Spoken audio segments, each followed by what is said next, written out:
Good afternoon and welcome. I'm Warren Hoge, IPI Senior Adviser for External Relations, and I'm happy to welcome you to this meeting on recent developments in Myanmar, featuring Vijay Nambiar, the Special Advisor to the Secretary General on Myanmar. Vijay is a seasoned diplomat and a well-known and highly valued member of this community, having been India's permanent representative to the United Nations from 2002 to 2004, and then Special Advisor to Secretary General Kofi Annan, and following that, Chef de Cabinet for Secretary General Ban Ki-moon until 2012. While still in that post in 2010, he took on his present responsibility, a critical one in a critical place, Myanmar, that is going through a transition that is being closely followed by the international community. It is sometimes called a triple transition, from war to peace, from autocracy to democracy, and from a relatively closed to a more open economy. That is the subject of Vijay's talk to us, so I will leave exposition of it to him. But I would like to point out the UN's key and sometimes rather thankless role in Myanmar over the past 2 decades by quoting from a book that was published by IPI 2 years ago. In the book it says, "It is frequently seen as if the good offices have been scapegoated for the collective failure of Myanmar's opposition and the international community to induce the military regime to democratize.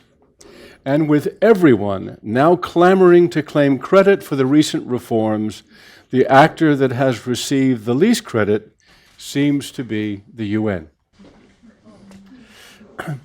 Also, remember that just short years ago, the UN was virtually the only contact the outside world had with what was then a secretive, repressive, and isolated hardline military government with its most famous citizen, Nobel Peace Prize winner Daw Aung San Suu Kyi, under house arrest in Yangon. One of the few people she was allowed to see in those days was Ibrahim Gambari, the then UN Special Envoy to Myanmar, and I used to interview Ibrahim on his return at a time when I was the New York Times correspondent covering the United Nations, and then subsequent to my coming here in 2008, used to preside at meetings where he briefed our IPI audiences on the results of his journeys to Myanmar. This week I reread some of those stories and those briefings, and they showed how deeply pessimistic people were at the time about the possibility of Myanmar opening up, and that was only 6 years ago. Myanmar has changed dramatically since that time, and so has the level of the UN's involvement there.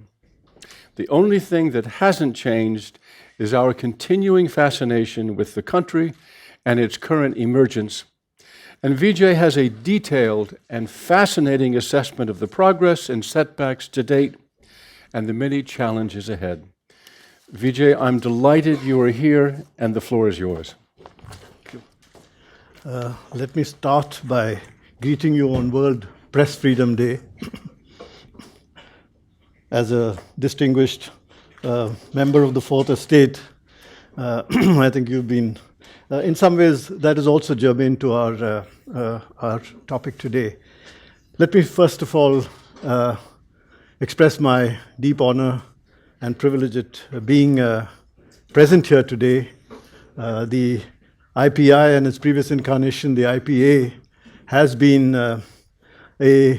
often provided a very convenient and stimulating environment for constructive and pointed discussion and debate on many of the issues on which the United Nations is sometimes troubled, concerned, and looking for solutions for. Our interest this afternoon is Myanmar, and let me get to the subject straight away.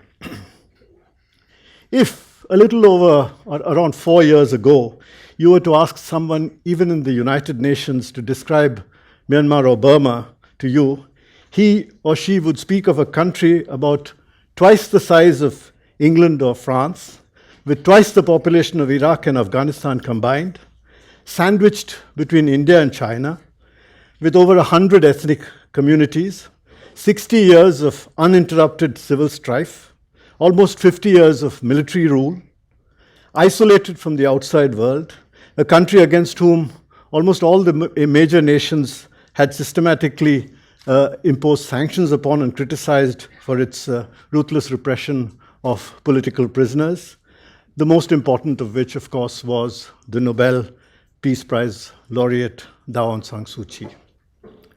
Today, Myanmar has, for the first time in more than 25 years, a functioning, though controversial, constitution. It has held one flawed and one free election, spaced within a little more than a year of each other, and is now preparing for a new one in 2015. It has a civilian government that is actively promoting political and economic reform. It has a functioning parliament that has adopted important legislation guaranteeing labor freedoms, removed media and internet restrictions, allowed free activity of a number of political dissidents, and provided important economic and political rights to its people. It has a largely active national civil society organizations. In parliament, a leader of its opposition is, again, the iconic Daw Aung San Suu Kyi. But it is also a country that has recently had to cope with internal turmoil, intercommunal tensions, and civil strife. We have seen the democratic process unleash both positive and negative forces, and the fragile reform process in the country sometimes strained beyond limits. As I said at the Security Council just a few days ago, Myanmar today is in the vortex of many transitions. These are happening at the same time, but coming from different directions, affecting different people differently, and causing contrary and unforeseen impacts on individuals, communities, and institutions. A churning is taking place of society where issues of identity, empowerment, equity, power, control, freedom, and law are all being challenged simultaneously. Now, we need to ask some questions relating to changes in Myanmar. Is this new political culture that is emerging from a reform process that is barely 3 years old that will help the country preserve its unity while allowing its incredible diversity to flourish? Will Myanmar be able to leverage its developmental agenda to address key challenges of fighting poverty, bringing jobs to its youth and modernizing its structure of governance, while building an open market economy with wide linkages with the outside world? Will its political and military leaders successfully negotiate and fashion a revised constitutional structure that will ensure both democratic representativity as well as a reasonable amount of power and resource sharing between center and periphery?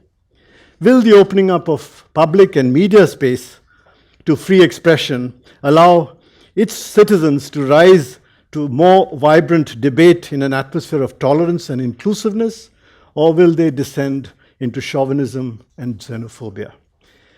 In today's Myanmar, there are no simple or ready answers to these questions. But despite the complexity of the developments that are taking place in the country and their fragility, I believe the overall picture of reform in the country is real, and the commitment of its leaders is firm. I shall discuss Myanmar's challenge from 4 perspectives. Conveniently, I've put them as democratization, development, devolution, and diversity. Diversity more to look at the communal challenge. Democratization. Since 2010, the democratic process has evolved, and changes have brought about increasingly vibrant participation and representation as well as activity across the political spectrum.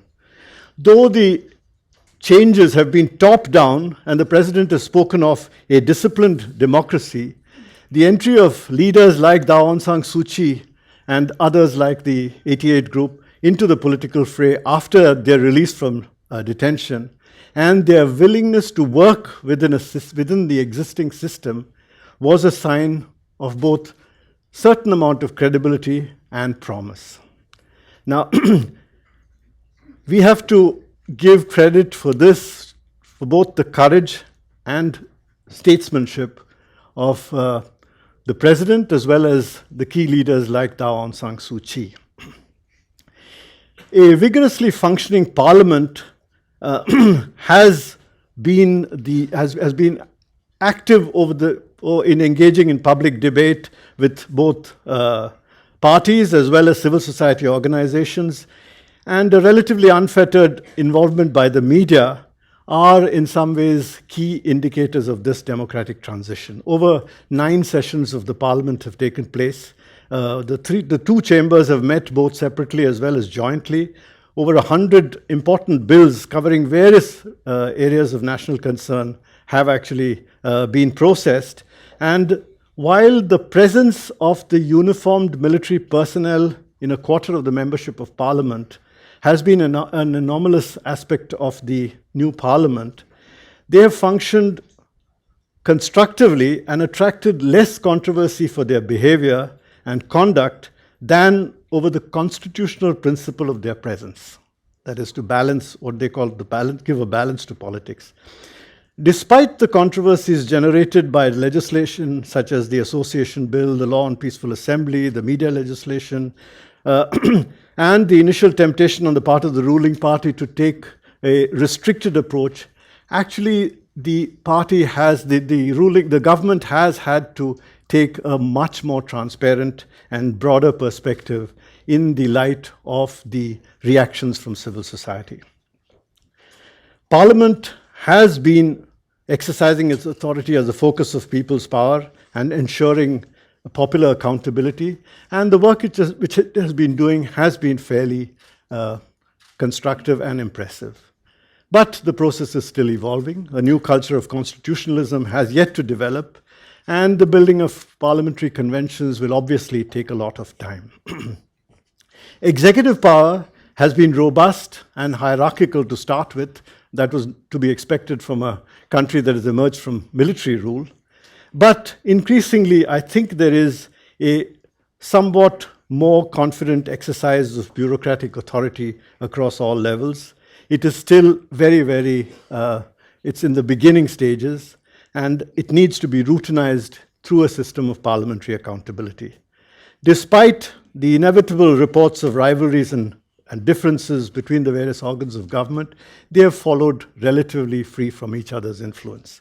What is perhaps a lacuna so far is that an active Supreme Court, an active judiciary has yet to emerge. A major test of the new system will be how these changes meet the country's the requirements and interests of the diverse political, ethnic, and religious groups of the country, and how effectively these groups build up a stake in and help reinforce the legitimacy of these new national institutions. A number of significant challenges in democratization lie ahead of the country.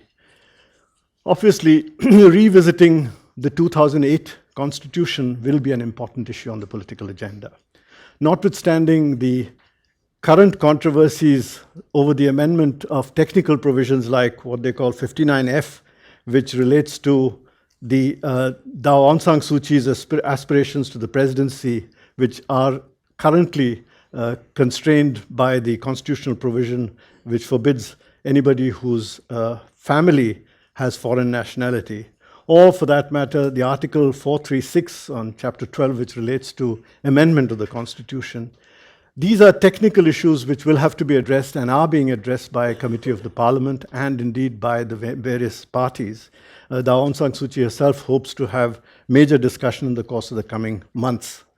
But the all-important question will be how power sharing with the erstwhile ethnic groups will be realized within a federal governance structure. Meanwhile, the continuing controversy over the role of the army, what kind of a role it will continue to play in the constitutional political framework, and how the military forces of the ethnic groups will be integrated into the existing structure our issues, our huge issues, will have to be addressed. Though these will form part of a political dialogue, it is clear that the 2008 Constitution will have to undergo substantial and substantive amendment through what I think would be a succession of stages, not just one stage, that will go before as well as beyond the 2015 election. A key test, of course, of the democratic agenda will be the guarantees and constitutional safeguards that will be provided to preserve the social, cultural, and ethno-religious practices. They will have to draw lessons from the historical phase that Myanmar has gone through, particularly in the 50s, where the test is that it does not degenerate into mere populism or majoritarianism. There have been instances in the past of what some of the political groups in the periphery has described as Burma chauvinism, or even a confrontation between the communities, which could in fact easily degenerate into a kind of a temptation for the army to come back. These are some of the problems on the democratization side. I come to development. Since the launch of the government of his government in 2011, the President Thein Sein, has announced a succession, what he calls successive waves of reform. His main focus being on eradicating poverty, assuring jobs, foreign direct investment, tackling issues of corruption and land grabbing, putting a brake on environmentally questionable decisions of the past, bringing legal and administrative structure of the country and its economic legislation more aligned to international standards and expectations, and in fact, trying to create the conditions for a modern economy. The country has obviously a long way to go. At present, Myanmar's per capita income is half that of even its neighboring country, Bangladesh, and among the lowest in Southeast Asia. The president plans to treble that figure by 2015. The challenges facing the country are no different from its neighboring countries, and some of their experiences should be illustrative for Myanmar's own development strategy. Including issues like the example of Bangladesh's empowerment of women, which I think would be very relevant in Myanmar. Like other ASEAN and neighboring countries, Myanmar is acutely aware of leapfrogging possibilities in terms of structure of its developmental reforms, especially in telecommunication, information technology, and some of the other infrastructural areas. But still, it is essentially an agrarian country. 70% of Myanmar's estimated 60 million people still live in rural areas. Despite reports of that the number of landless is on the rise, farmers are suffering sharp losses and a piling up of debt. But rice exports have recently picked up, and I think there are various incentives which have gone to farmers, which are now increasing the role of agriculture in the development of the country. This could also prevent migration from the rural to the urban, and the kind of underclass that could develop in a country like Myanmar, like other countries in Southeast Asia. Investing on youth is a big priority for the country, and the OECD recently mentioned that the challenge for Myanmar would be that to make the country rich before it gets old. And I think that will be a considerable challenge, getting the right rate of growth. Most of all, of course, if development is to be sustainable, it has to be equitable. And in Myanmar, this will entail equal access of the benefits of development to all the people, particularly in terms of the center and the periphery. This is something which has not happened ever before. Of course, one bright element is the increasing return of the diaspora into the country. A large number of persons who had migrated away from Myanmar during the times of the military rule are now increasingly interested in going back and contributing to development. Another major area of concern and assertion by civil society is on issues like environment sustainability and on getting a much greater degree of transparency into the economy. And this is seen in the suspension of the Mitsone Dam, the controversies regarding the economic projects in the copper project, and various others where the government, the investment which has taken place in the past as a reflection both of the political necessities at that time, the relationship with China, and the entrepreneurs of the earlier period, which were basically cronies of the army, these will have to change and will have to bring. There will have to be a much greater degree of both transparency and openness to a broader entrepreneurial participation. And I think the government has shown enough indication that it is also increasingly open to foreign direct investment. A third issue is that of devolution. The critical to any successful evolution in democracy or even in development would be the extent to which power will devolve to the periphery. This has been a historic challenge in Myanmar, and while in the earlier cases the response has been somewhat automatic in terms of assertion of a strong union authority, a centralized authority, and fear that giving in to some of the requirements of devolution would probably give more encouragement to secessionist tendencies. The army and the political establishment of the past have been very, very wary of any suggestion of decentralization that can border on federalism. In fact, federalism was not a preferred word. Union was the preferred description of the country. But today, that vocabulary is changing.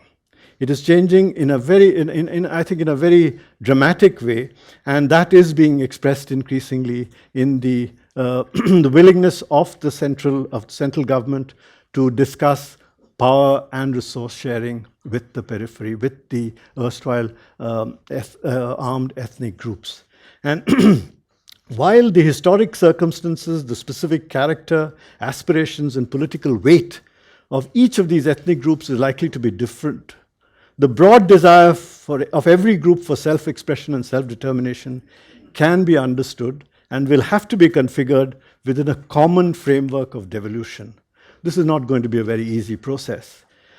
How, especially the military units and armed personnel of each ethnic group will be integrated is going to be critical. As in everything else, the devil will lie in the details. But, however, the current process of negotiations with the armed groups has been quite different from all earlier efforts by the central government to reach out to the armed ethnic groups. And that needs certainly to be commended as well as supported by the international community. Obviously, this is going to be done entirely under national ownership. Prior to the present period, the government has not even been willing to discuss this with the outside world, but it is increasingly indicative of the confidence that the central government has that it is willing to discuss this and actually has even allowed the United Nations as a neutral third-party presence in these discussions, which is having with the ethnic groups. The fact that the national ceasefire agreement is being talked about now, the fact that there is a single composite negotiating team on the other side negotiating with the government, and indeed that they have recently come down to a single draft negotiating text. These are, if you were to look at it seriously, huge developments. Obviously, this does not mean that there are no difficulties. There still remain fairly basic difficulties, because the legacy of mistrust has not yet ended. There is still a fair degree of suspicion on the parts of the ethnic groups of both the willingness of the army to actually come down to discussion of details with the armed groups, and how that will translate into a post-ceasefire negotiating process in terms of what they call a political dialogue. The government has been concentrating on what it calls a nationwide ceasefire agreement. For most of the armed group, that is only the beginning. They are more interested in the commencement of a political dialogue on power and resource sharing. As the plan for an inclusive and participatory political dialogue crystallizes, an adequate confidence develops between the government and the armed groups, this will have to spread to civil society, to the political parties, to the parliament, and then to the public. This is also going to be a huge process. How to get more than 80%, almost 90% of the population is Bamar. How to move from, no, I think it's a little less than that, about 80%, I think. How to get them to move in the direction of power sharing with the region is going to be very, very key to any kind of understanding that will emerge for devolution. In today's environment of transparency and public accountability, all concerned communities must become joint stakeholders and more closely involved in state-level decision-making. And as the basic needs of poverty alleviation, education, public health, etc., are to be provided to all parts of the country, the question of how to involve the rest of the periphery, particularly in the participation in public as well as private investment, will also be crucial. Over the years, obviously, many vested interests have developed, both within the country and in relationships with neighboring countries. These will obviously come up for questioning, and that will also necessitate a lot of readjustments. Let me come to the final point, and that is diversity and the challenge of communal polarization. Few regions are as diverse in religious, ethnic, cultural, and political terms as Southeast Asia. In Southeast Asia, there are 300 million Muslims, 80 million Christians, 150 Theravada Buddhists, and 80 million Mahayana Buddhists, and about 5 million Hindus, I understand. Myanmar, like its other ASEAN neighbors, is characterized by an incredible ethnic and linguistic diversity within its geographical frontiers. While the overwhelming majority religion is Buddhism, there is a diversity of ethnic backgrounds, and there are significant Christian and Muslim populations living inside the country. While the country has not been immune to communal tensions over past decades, in fact, after independence itself, there, at least in the last few decades, 78, 92, 2001, 2009, there have been serious communal incidents. In many ways, the development of democracy has resurrected old stereotypes and led to cases of egregious violence in the country. In fact, since the eruption of the clashes in Rakhine in 2012, the polarization between the Buddhist and Muslim communities within the country has sharpened dangerously. And for the first time, there is serious doubt whether this would not undermine the entire reform process. Now, there are various interconnected causes, social, economic, political, even attitudinal causes underlying these tensions. To the outside world, these tensions are often perceived as arising out of the intolerance of aggressive elements within the Buddhist majority community towards a persecuted Muslim minority particularly. Inside Myanmar, however, the conflict is seen as rooted in the threat posed to Buddhist identity by the progressive, what they see as a permeation of Muslim culture and religious practices, and an unwillingness by some to integrate with the culture of traditional Myanmar society. In some ways, in both sides, on both sides of the divide in terms of the Buddhist and Muslim communities, there is a sense of victimhood. Victimhood in the sense that the Muslims are acutely conscious of their persecution and abject discrimination at the hands of the majority community. The Buddhists are deeply susceptible to the links of powerful global advocacy networks and the disproportionate international support enjoyed by local Muslims from communities across the globe. Many people in Rakhine actually view even the United Nations with deep suspicion and mistrust. Almost 2 years have elapsed since the outbreak of violence in Rakhine State, and there has been little substantive progress in either tackling the consequences of the violence or even allowing some of the communities to return to their former homes or to find solution to the sufferings which they have suffered, the loss of property and damage suffered by them, action against the perpetrators. Many of them have been confined to IDP camps and are unable to leave these camps for new locations. Meanwhile, much of their property has been, in some cases at least, they have been usurped by new owners from the majority community. This has to be seen within the background of the huge the premium on land in the context of the economic development taking place in the country. The larger question of the status of the Muslim populations within the state has also remained unaddressed, despite many promises by the authorities for early action. The early action was supposed to provide temporary identity certificates, register new births, enable Muslim residents to move freely, and in fact, to regularize their stay and issue them citizenship cards, passports, etc. None of these has actually happened. Though each time you discuss with the authorities, there is a fairly one senses a fairly genuine intent on their part to try and move on these fronts, but it has not yet taken place. Around the country, there is a degree of tension between the communities who are publicly airing intolerant views. The articulation of anti-Muslim sentiments has actually fed deep anxiety within the minority communities as a whole. In fact, incendiary statements have been made by members even of the clergy in some cases.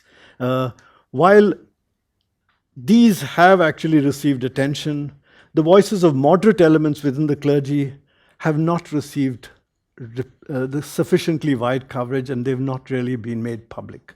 In conversations privately, they do indicate a fair amount of there is a strong commitment. They underline to the traditional values of tolerance, etc. But publicly, there is a distinct unpreparedness for them to come out strongly.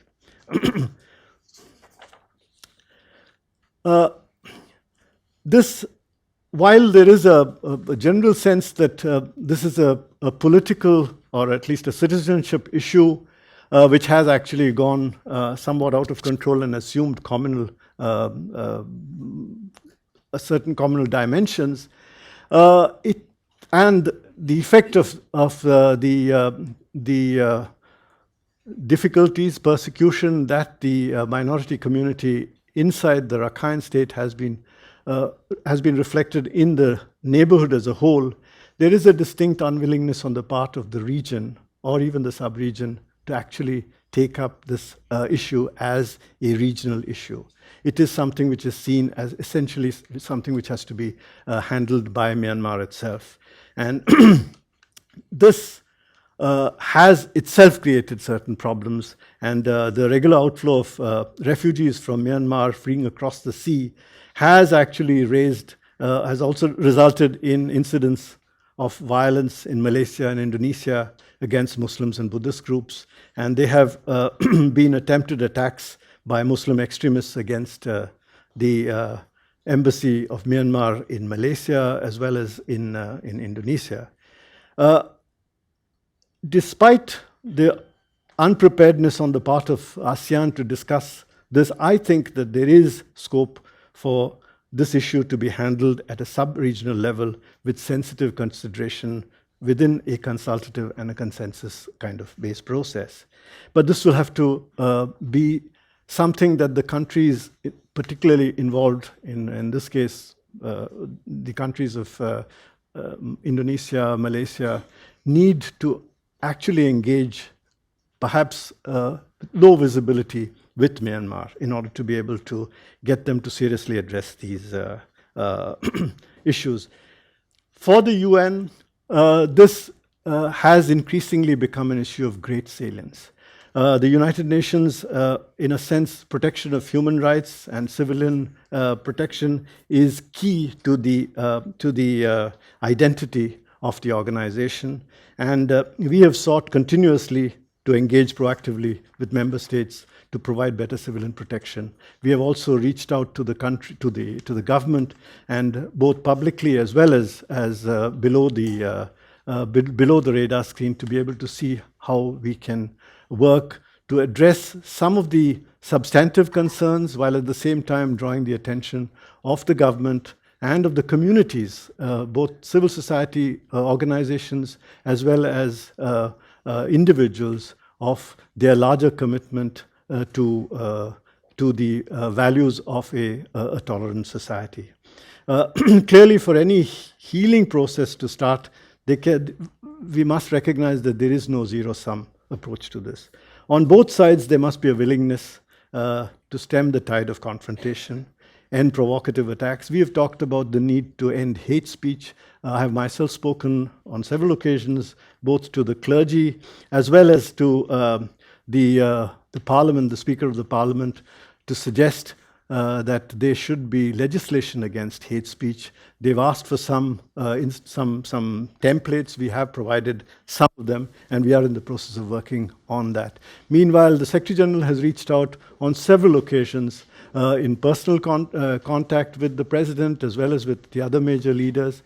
One point which he has made successively on many occasions is that the major leaders, the leading personalities, political personalities, should perhaps consider coming out with a joint statement against such violence, against such hate speech, and against such intolerance, and stressing the larger message of harmony.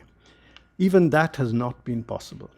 I mean, we've been, for one reason or the other, it has not been possible to get a joint statement from, say, the President, from Daw Aung San Suu Kyi, and from the Speaker. It is an indication both of the very sort of polarized nature of the communities inside the country, and the unwillingness of people to take political positions, and on the other hand, also of the the critical stage in which the party politics is now proceeding. In fact, the recommendations of the Rakhine Commission of Inquiry last year have come up with some very, very specific recommendations, and I think they have by and large been very sensible, but the implementation still suffers. At each stage, it is the question of coming up front, coming out with specific decisions and administrative measures. The government says that it is proceeding, it is trying to clear the ground and prepare the ground for it, but I think essentially they are unprepared to step up to the plate. Because at each stage, when there is an approach made, it has very strong repercussions. I think parties particularly must come down to exercising a degree of self-regulation amongst themselves. And I think it is necessary for them to realize that unlike other places where many of these issues have become part of vote bank politics, I don't know whether this is possible in this particular, in the context of Myanmar, but there has to be action taken by the government to start with. I think unless the government was to actually step up to the plate and take strong action, even at the risk of attracting some negative reactions from the community, they will have to risk it. And unfortunately, that has not yet happened. There have been many suggestions for various suggestions which have been made, including for curbing hate speech. Recently, through a presidential decree, the government has set up to work with civil society to set up a Center for Diversity and National Harmony. Various international civil society organizations, NGOs, have offered their assistance and help, have engaged with the government as well as with civil society organizations to try and bring out certain models for interfaith dialogue and discourse. But these have, by and large, actually just been on the surface. They have not really addressed critical problems. I hope that the Center for Diversity and National Harmony, which is set up recently, will be able to do something more substantive in this direction. The United States Institute of Peace has recommended certain media kind of initiatives, such as highlighting positive stories, etc. There have been instances of, for example, of Buddhist monks who have reached out to protect Muslim communities in the Mektila disturbances last year in June. But none of them have actually been even publicized.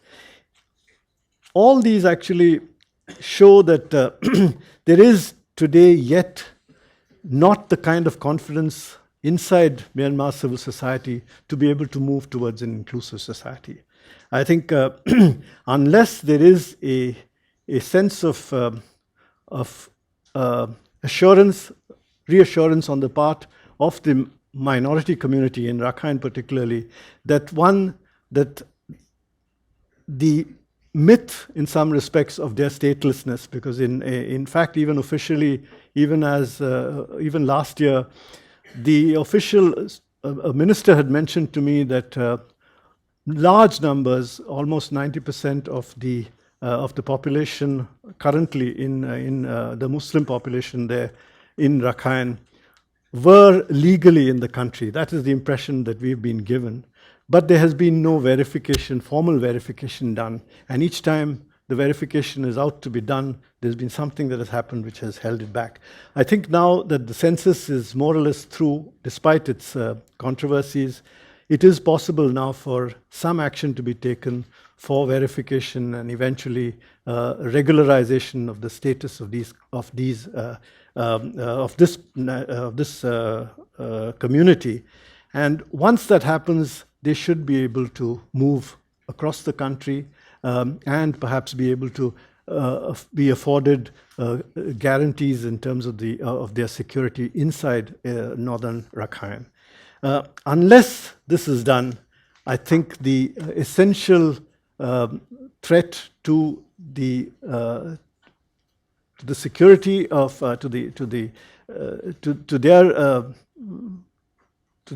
in a sense their security as individuals and as citizens of the country, even if not citizens as individuals, will remain seriously in doubt, and that is sure to affect the international reputation of the country, because just 2 days ago, the Vice President, in a statement, in a public statement made after his a cabinet meeting, did say that the record of the violence and the attack on international organizations in Rakhine over the last few months has deeply affected the prestige and reputation of the country, and if it continued, it could seriously affect the reform process. Coming from such a senior level, I think this is a recognition that the government is interested in taking serious action to address this question.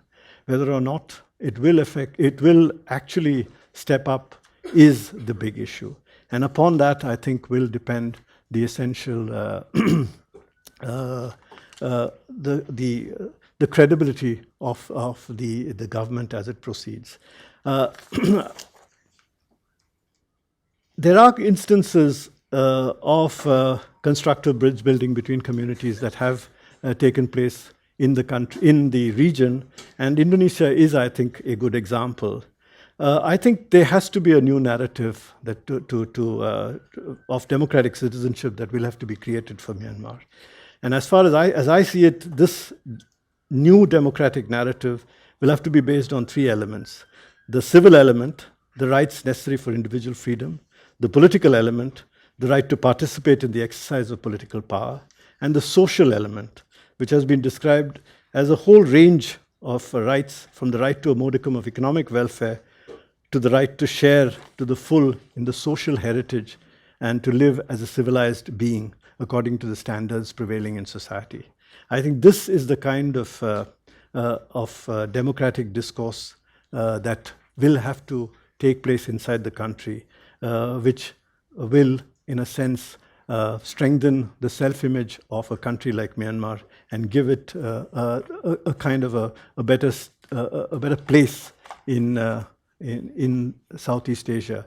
As a country, I think Myanmar has the capacity to be among the leaders of ASEAN rather than what it is now among the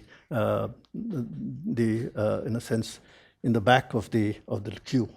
My own sense is that there is a basic commitment within the leadership, but there is a kind of fear of moving too fast, because I think they're afraid that that can result in a kind of a destabilization of all that they have set up at the present. Thank you.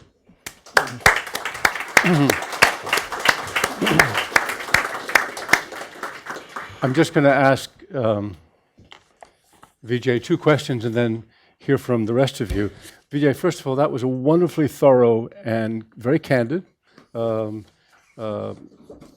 review of what's happening in Myanmar, and I thank you for it, and thank you for doing it here.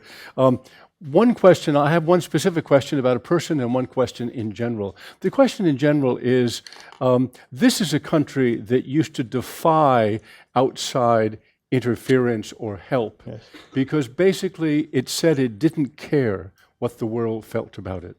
And now you've described, now suddenly the world cares a great deal. Look at the numbers of people in this room. I count 125 or so. That's a very big crowd for us.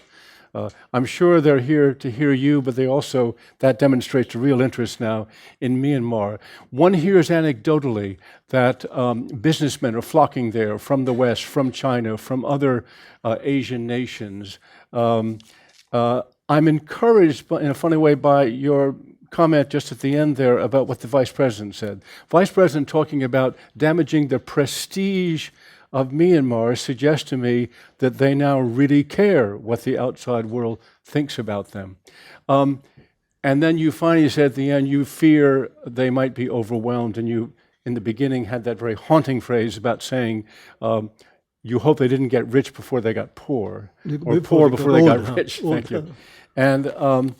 And I just wanted to ask you if, from the standpoint of the outside world, and by that I mean certainly the UN, but also civil society that we can influence, the business community, the world at large, is this an opportunity that the Burmese, the Myanmarese, can handle? The Or not impression to be overwhelmed with interest. Yeah. No, the point I made is that the OECD talked about the youth bulge and the fact that they needed to get to be rich before they got old. And that, I think, is an important... the interesting element is the strong participation of the youth now in the development, particularly with democratization. The 88 youth are now back. Many of the NLD now, and though the leaders at the top levels, the NLD has very senior leaders, and one of them recently passed away. He was one of the senior most journalists in the country, and the very response to his on his death is a kind of an indication of the kind of respect which some of these elements have had in the NLD. Has there been education, by the way? Myanmar is almost 90% literacy, and it's educated. I mean, the level of education is very, very high. In the past, partly because of the nature of the post-Navin kind of developments, there has been a certain unwillingness to concern itself about what the world thought about it, mainly because there was a systematic attempt, in a sense, the rejection by the international community of Myanmar led to a similar rejection on their part of the international community. But I think that was more a kind of, it was just an automatic reaction. I think there has always been a sense of the way the world perceives them. And I think in the context of the actions taken, the 7-point program for bringing democratization back into the country, and the fact that more important than anything else, after the new the elections and the new civilian government, the fact that Aung San Suu Kyi was willing to get into the mainstream, as it were, despite the fact that she had earlier taken the view that the 2008 constitution was illegal. It was not and that even the elections were in a sense not just flawed, but were sham. She mentioned that. But in fact, one of my first meetings with her after her release, she mentioned to me that a parody of democracy is much worse than an outright dictatorship. She mentioned that, and I think she really meant it when she said that she was not willing to work with the new government and under the new dispensation. Why did she then make this turnaround? I think there were two reasons for it. One was, of course, she had been under detention for decades, and she had not had a chance to actually interact with civil society. Over the years of the military government, despite the fact that civil society was very fledgling, there was a civil society, and they had progressively been trying to enlarge the area of their space within the limits. But they had actually been able to carve out a space. And some of these representatives whom I had met, even when she was in detention, they had actually mentioned to me that it is necessary to try and enlarge the area, the space that is available for us, rather than to go on a confrontation with the government. If the lady was to adopt an attitude of confrontation, there was no way in which the other elements of civil society could hold back. They would have had to join up with her. But they said that would be a pity. So in a sense, I tried to reflect that to her and said that while I did agree that the elections were deeply flawed elections, I wouldn't go to the extent of saying they were a parody of democracy. And that since would it not be possible to work in order to change the system? I think she responded by saying she had not acquainted herself with the changes that had taken place in the country. And after her meeting with the government, with the president, she actually did undertake to join as a politician within the 2008 constitution, with the full understanding that that constitution would be changed, but changed from within, which I think is a huge step for a person to take. And it showed her statesmanship in many ways. And I think that kind of an approach was not necessarily uncharacteristic, but it was representative of what civil society in Myanmar is. And the unwillingness to listen to the outside world was perhaps the sign of the characteristic of the army, which had been placed severely on a back foot by the rest of the world. You've almost answered my second question, which was about her. When she was here in 2012, she said in answer to questions, yes, she would like to be president one day. My question is, if she runs for president, even given the polarization you mentioned in the society, would she win? Does she still represent what she once represented to the Burmese public? Personally, I think she has a reputation which is, which is absolutely unquestioned. There was a recent IRI survey which has taken place, which almost says that 85% support her going back as president, and there should be no restriction on her being president.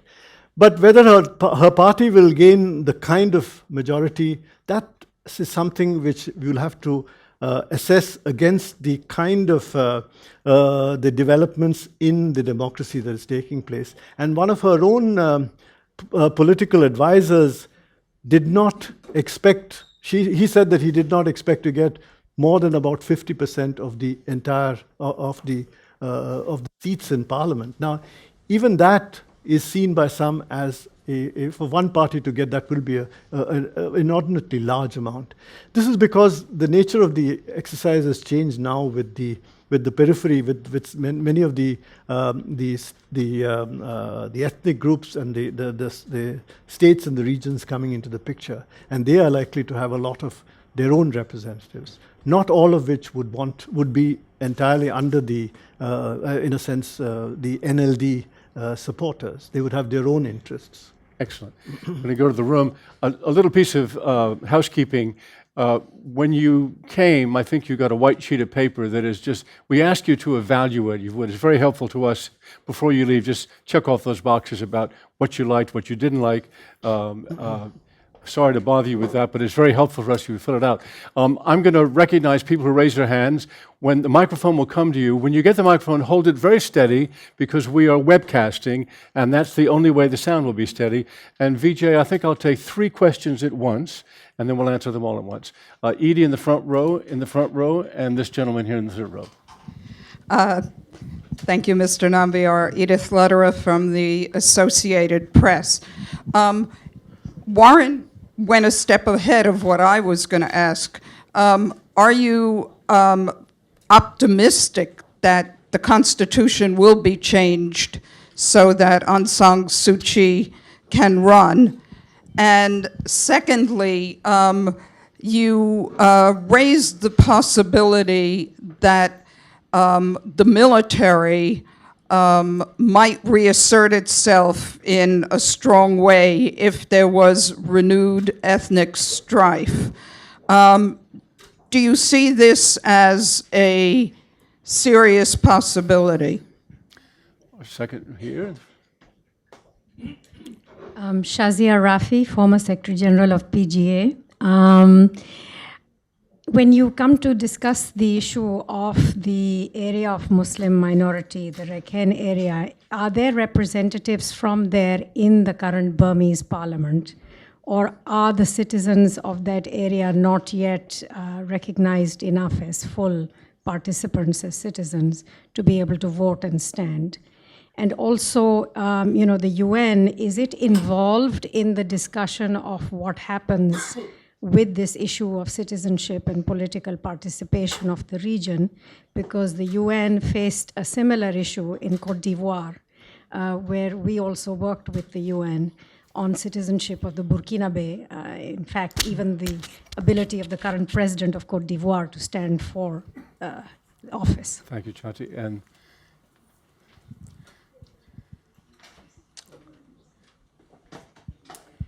thank you.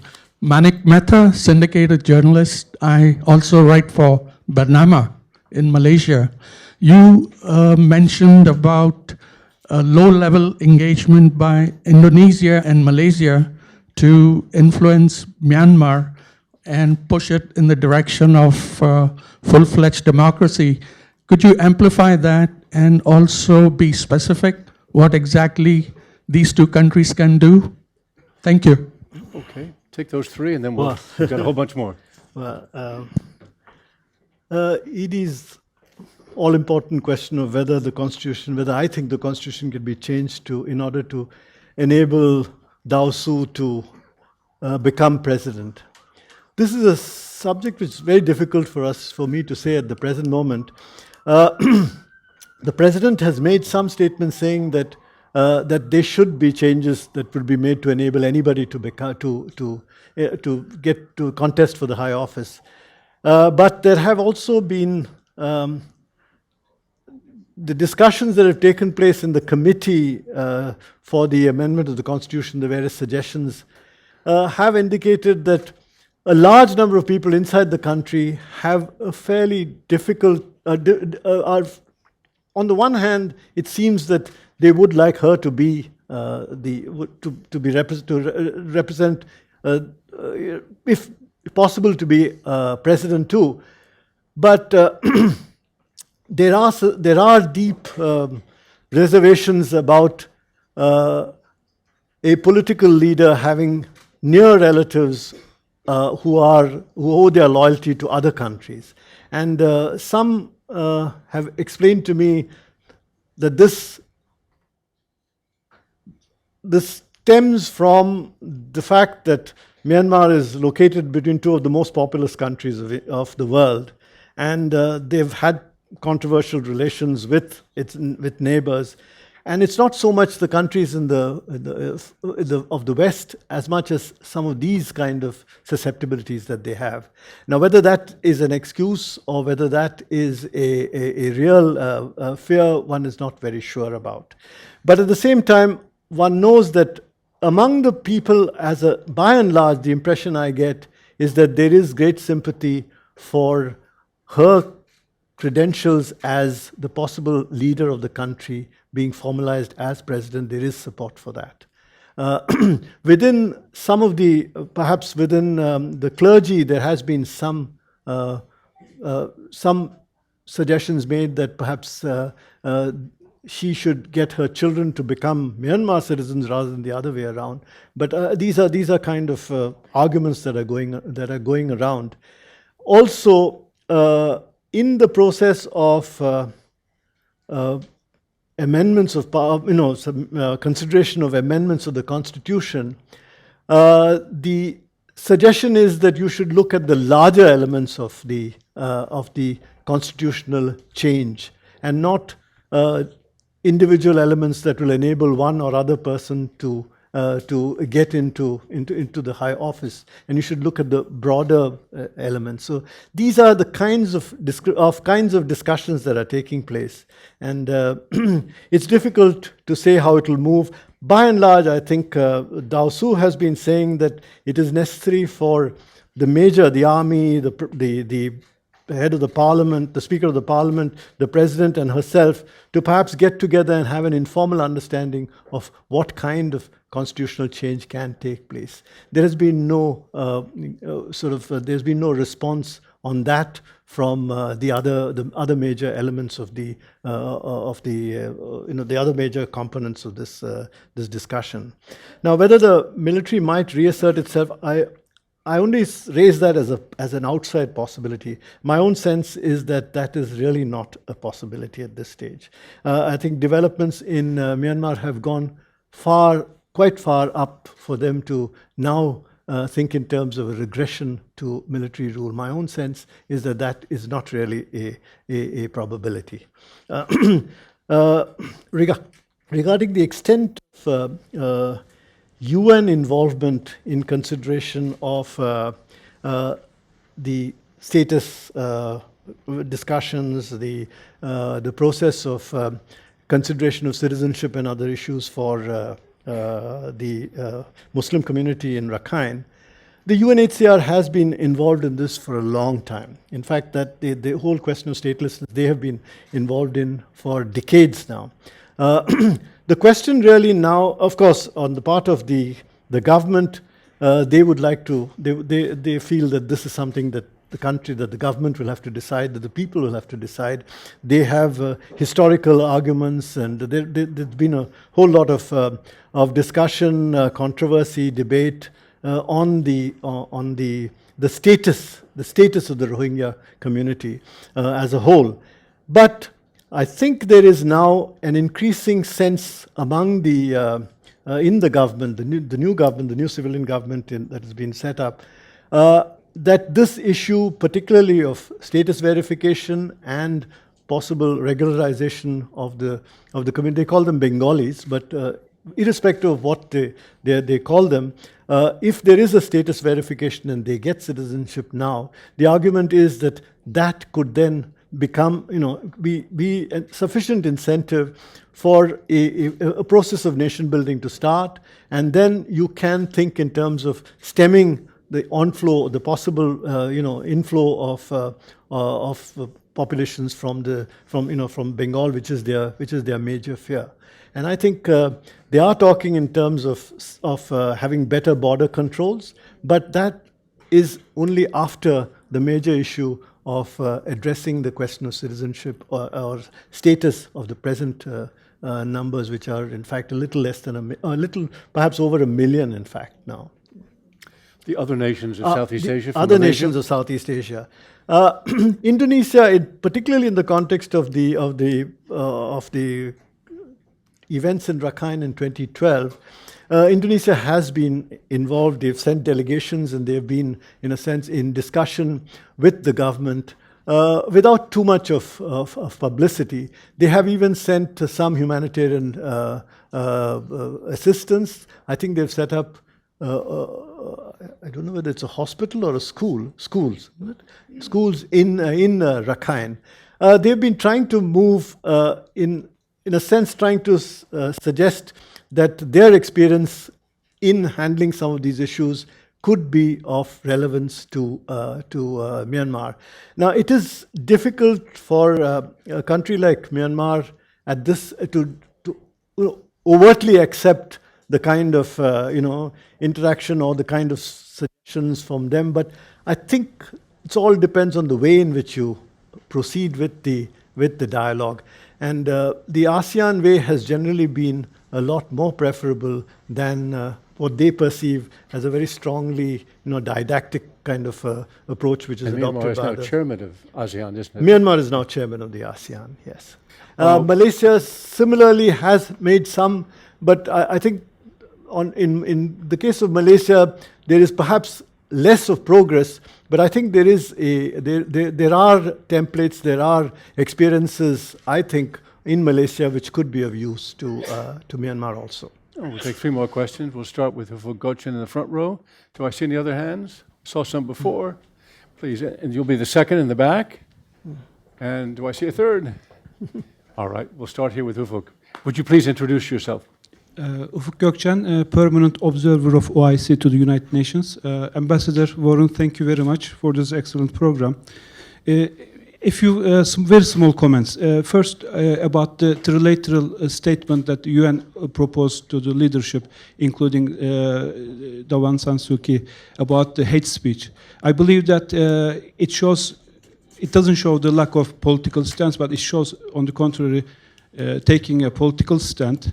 And maybe maneuvering towards the presidential elections, but for me it is also, unfortunately, a sign of lack of ethical, moral leadership. Secondly, for your classification of the challenges, the 4 challenges, starting with democratization, number 4, diversification, is an integral part of the first one, which is democratization. I believe that we should make a point of that. As my first question, the very recent statement by the Vice President, do you think that it was a little bit too late and not too strong? And would it have a real impact on the Rakhine leadership? Vice President's recent statement regarding the importance of engagement with the international community. And the last question, it is very apparent that government needs the cooperation of the Rohingya community, whom they call as Bengalis, for the functioning of the process, for the finalization of census in the Rakhine. I think it has got another 4 to 5 weeks, so that the verification process can start and be finalized. Then the regularization of citizenship can go ahead.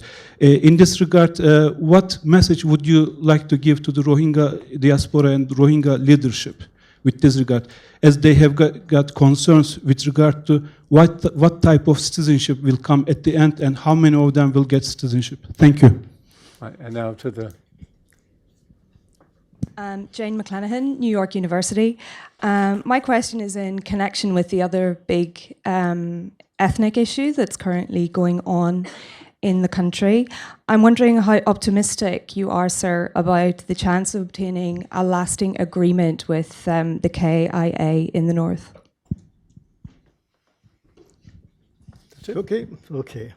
Well, diversity is part of democracy, yes. Inclusiveness, but I think even in a sense, diversity was an issue even under the military government.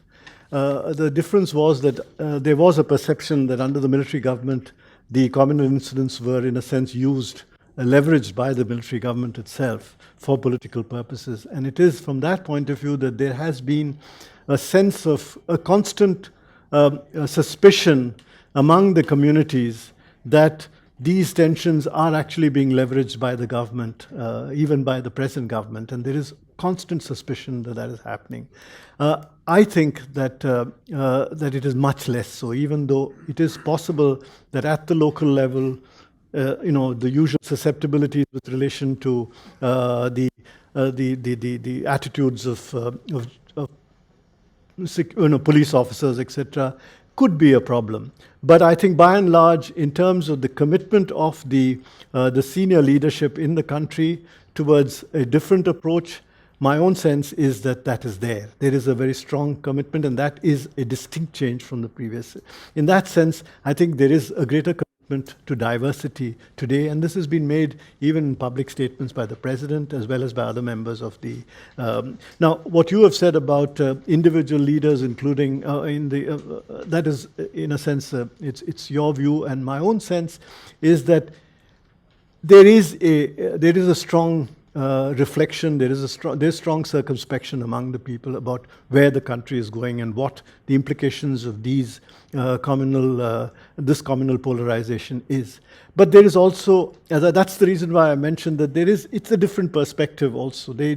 I spoke to Dao Su, and she did mention to me that it is true that the Muslim community is a very small community here, but the Buddhist community is a minority in the larger perspective. She does seriously believe that. And I would like to think that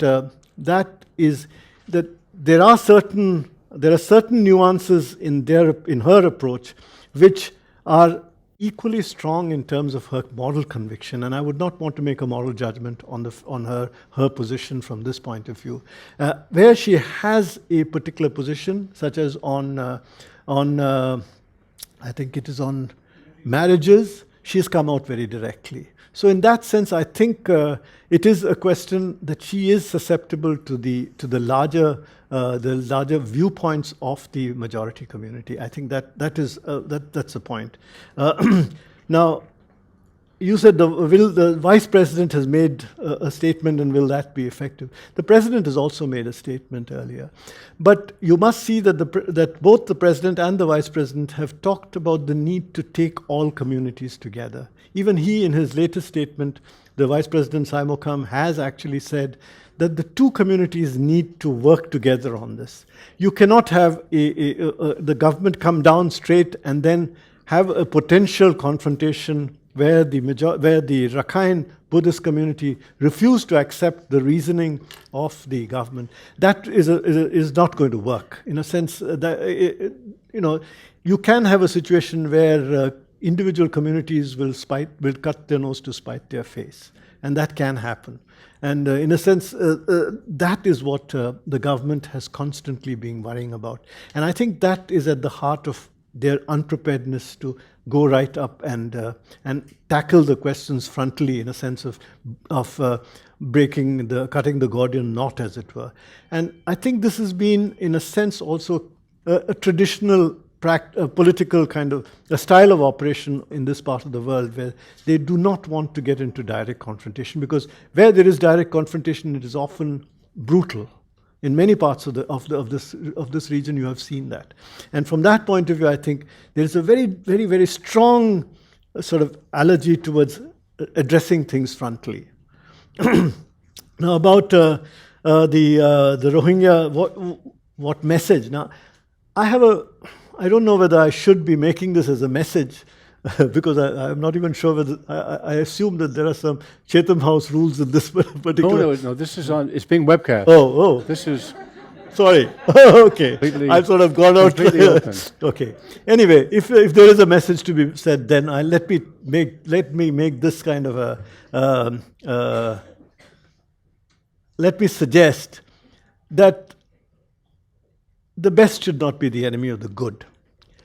I think the current the current necessity, the utmost necessity now for the Muslim community in Rakhine is to have their status verification and their regularized, and for them to be able to obtain both their NRCs and then their citizenship if possible. And that verification, if you are to condition that kind of process by saying that you must recognize them within the category of Rohingya and nothing else, that could represent the best being the enemy of the good. I think that, and very often, I think there are many elements within the community in the Rakhine who are willing to go for this and to go incrementally towards realization of their. Now, it is true that the experience of the past has not been very comforting, but I think this is a new situation and you must move in the direction. This is a different day and age. The rest of the world is watching a lot more carefully. So I think that is a better way to move towards realizing immediate objectives, and then gradually move towards using that status as a citizen to establish a political constituency. And that's as would happen in any democratic process. Now, the final question about the KIA. I think I've, in the course of the last year and a half, I've been to Myitkyina at least about 4 or 5 times.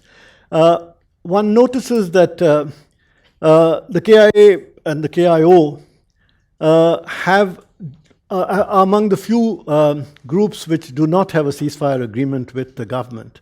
They did have a long ceasefire agreement for 11 years and then that broke down. And today their view is that it's more important to have a political dialogue than a ceasefire agreement. But they are among the more active elements in the joint negotiation team, the NCCT. And even on the technical side, they provide a lot of the backing for the negotiating team. And especially General Gonmao has actually been active in the negotiations with the UPWC. And in many ways, I think they are instrumental and very active in bringing out a common position for the armed ethnic groups. Despite the difficulties that they've had in the last few weeks, and even in the last few days, they have not let that completely, in a sense, neutralize their willingness to go for a dialogue. They have, of course, there is still very deep mistrust about the army inside the KIO ranks, particularly among the rank and file. There's very strong suspicion about whether or not the political process will be used as an excuse to draw it over a long period of time. But by and large, I think we have been suggesting to them as UN, and I think there is a fair amount of, among some of the younger professionals in the KIO, there is a sense that this is an occasion, this is an opportunity that must be grabbed, that must be taken, because in a sense, short of this, then you're going back into the same situation of 66 years of strife. This book that I quoted from before is available in the racks outside for free. It is called 20 years, it's called A Good Office, 20 Years of UN Mediation in Myanmar. And one of its last chapters asks the question, is Nambiar the last envoy? What's your answer to that? I hope I am. But I think what it means is, will Myanmar outgrow the need for... I hope, my sense is that it should outgrow the need for, it should be able, I mean, you should be able to function under normal kind of, like other countries with a country program and a UNRC over there, that's it. Well, Vijay, thank you so much for that, as I said before, ample, broad, specific, extremely candid review of what's happening in Myanmar. You know the interest by the number of people who've come here and the attention they paid. I thank you for that, but in particular, I thank you. Thank you.